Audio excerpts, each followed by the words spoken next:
Hi friends, Wednesday lunch வெண்டைக்காய் பொரியல். வெண்டைக்காய் பொரியலில் வளவளப்புக்கு மறாமல் இருக்கிறதுக்காக தயிர் சேர்ப்பாங்க. அதுக்கு பதிலாக லெமன் சேர்த்து பாருங்கள், மொறுன்னு டேஸ்ட்டாக இருக்கும்.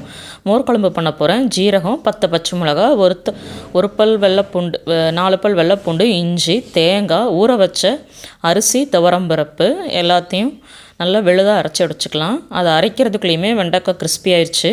தேங்காய் போட்டு இறக்கிட்டால் வெண்டைக்காய் பொரியல் சூப்பராக ரெடி ஆகிடும். அதே கடாயில் எண்ணெய் ஊற்றி கடுகு உளுந்தம்பருப்பு, கருவேப்பிலை, காயப்பொடி போட்டு நீளமாக நறுக்கி வச்ச வெண்டைக்காயும் போட்டு நல்லா வறுத்துக்கோங்க.